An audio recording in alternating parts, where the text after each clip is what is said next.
ବନ୍ଦେ ମାତରମ୍ 150ତମ ପୂର୍ତ୍ତି ଅବସରରେ ବଲାଙ୍ଗୀର ସଦର ବ୍ଲକ ପକ୍ଷରୁ ବନ୍ଦେ ମାତରମ୍ ସ୍ଥାନୀୟ କଲେଜ ଛକ ସ୍ଥିତ ପଞ୍ଚାୟତ ସମିତିଠାରେ ଅନୁଷ୍ଠିତ ହୋଇଯାଇଛି। ବ୍ଲକ ଅଧ୍ୟକ୍ଷା ସରିତା ବାଗଙ୍କ ଅଧ୍ୟକ୍ଷତାରେ ଅନୁଷ୍ଠିତ କାର୍ଯ୍ୟକ୍ରମରେ ଅତିଥି ଭାବରେ ବଲାଙ୍ଗୀର ଜିଲ୍ଲାପାଳ ଗୌରବ ଶିବାଜୀ ଇସଲୱାର, ଅତିରିକ୍ତ ଜିଲ୍ଲାପାଳ ଡକ୍ଟର ବିଜୟାନନ୍ଦ ସେଠୀ, ଜିଲ୍ଲା ମୁଖ୍ୟ ଉନ୍ନୟନ ନିର୍ବାହୀ ଅଧିକାରୀ ତରଣୀ ସୁନା, ଗୋଷ୍ଠୀ ଉନ୍ନୟନ ଅଧିକାରୀ ଋଷିକେଶ ଗଣ୍ଡ, ସାଂସଦଙ୍କ ପ୍ରତିନିଧି ପୁରୁଷୋତ୍ତମ ସାହୁ, ପ୍ରାଧ୍ୟାପକ ରାଜେନ୍ଦ୍ର ବିଶ୍ୱବିଦ୍ୟାଳୟର ଡକ୍ଟର ପ୍ରମୋଦ ଚନ୍ଦ୍ର ଦୋରା, ସମିତି ସଭ୍ୟ ଗୁଲାବ ବାଗ ଯୋଗଦେଇ ବନ୍ଦେ ମାତରମ୍ର ଉପଲବ୍ଧତା ଓ ଗୁରୁତ୍ୱ ଉପରେ ଆଲୋକପାତ କରିଥିଲେ। କାର୍ଯ୍ୟକ୍ରମ ଅବ୍ୟବହିତ ପୂର୍ବରୁ ବନ୍ଦେ ମାତରମ୍ ସମ୍ପର୍କିତ ବିଭିନ୍ନ ପ୍ରତିଯୋଗିତାର କୃତି ଛାତ୍ରଛାତ୍ରୀମାନଙ୍କୁ ଏହି ଅବସରରେ ପୁରସ୍କୃତ କରାଯାଇଥିଲା। ଏହି କାର୍ଯ୍ୟକ୍ରମରେ ସ୍କୁଲର ଛାତ୍ରଛାତ୍ରୀ ଓ ବ୍ଲକ ଏବଂ ପୌର ପରିଷଦ କାର୍ଯ୍ୟନିର୍ବାହୀ ଅଧିକାରୀ ସନ୍ତୋଷ ବେହେରା, ସୂଚନା ଓ ଲୋକସମ୍ପର୍କ ଅତିରିକ୍ତ ଅଧିକାରୀ ରାଜେନ୍ଦ୍ର ମାଝୀଙ୍କ ସହିତ ସ୍କୁଲର ଛାତ୍ରଛାତ୍ରୀ, ବ୍ଲକର ସମସ୍ତ କର୍ମଚାରୀ, ସ୍କୁଲର ଶିକ୍ଷକ ଓ ଶିକ୍ଷୟିତ୍ରୀଙ୍କ ସହିତ ସମସ୍ତ କର୍ମଚାରୀମାନେ ଯୋଗ ଦେଇଥିଲେ। आमे आगुठू भी आमर सब एजुकेशनल इंस्टीट्यूशन रे सामूहिक गायन करूँ वंदे मातरम @ 150 सेलिब्रेशन पाई। तो आज आमर एटा ब्लॉक लेवल और जिला लेवल रे प्रोग्राम थिला। आमर ऑलरेडी सब ब्लॉक और यूएलबी रे भी आमे बहुत भल रिस्पांस पाई थिलु। ऑल स्टूडेंट्स हो या टीचर माने तांकर बहुत भल पार्टिसिपेशन से भितर थिला। आमे समस्ते जानिछु कि आमर इंडियन फ्रीडम स्ट्रगल जोटा थिला ता भितर वंदे मातरम रे रोलटा बहुत इंपोर्टेंट अच्छे। आमे जो कहूँ आमर यूनिटी और नेशनलिज्म को से प्रमोट करूचे और आमको मोटिवेट करूचे।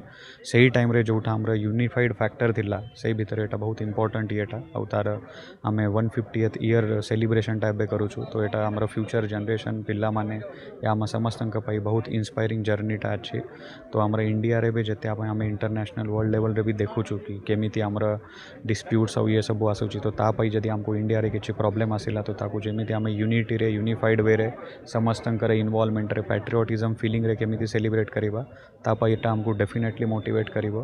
तो मु समस्त को आपनांक जरिया रे भी अनुरोध करूची तार इंपोर्टेंस तार हिस्ट्री से समस्ते आमे जानिबा कथा और ताको आमे केमिति आमर डेली लाइफ रे एटाको ये करिबा ता पाई आमे समस्ते प्रस्तुत अछु। बलांगीर ब्लॉक रो अध्यक्षा सरिता बाग आज राष्ट्रीय गान 150 वर्ष पूर्ति उपलक्षे आमर ब्लॉक तरफ एटा आज इनाग्रेशन कराला। आमर बलांगीर रो कलेक्टर महोदय आइसतिले तांकर करकमल रे एटा उद्घाटन कराला। आउ जेन एई वंदे मातरम राष्ट्रीय भाषा सेटा आगामी युवपीढ़ी लगी एटा सब बेले स्मरणीय होकर रहबा। जेनटा कि आमर महापुरुष माने एई वंदे मातरम को गान करी सेटा आमर इंग्रेज मानकर द्वारा से माने बलिदान दे करी एई वंदे मातरम को सब बेले आख्या दे आसीछन। सेटा आमर युवपीढ़ी लगी एटा सब स्मरणीय होकर रहबा। आउ एटा आमर देखुन बलांगीर ब्लॉक रो समस्त अधिकारी वृंद आइसतिले, समस्त शिक्षक शिक्षयित्री वृंद आइसतिले एवं आमर कुनी कुनी शिशु मंदिर छोट छोट पुओ झियो माने एई वंदे मातरम को गान करी एटा परिवेषण करथिले। आउ सेटा जेंता सब दिन लगी आमर वंदे मातरम राष्ट्रीय गानाटा जुगे जुगे अमर रही करी रहबा से लगी मुई आमर प्रशासन जिलापाल महोदय को भी धन्यवाद। बलांगीर अंजु पृष्टि रिपोर्ट, विश्व विजयी न्यूज ओडिशा।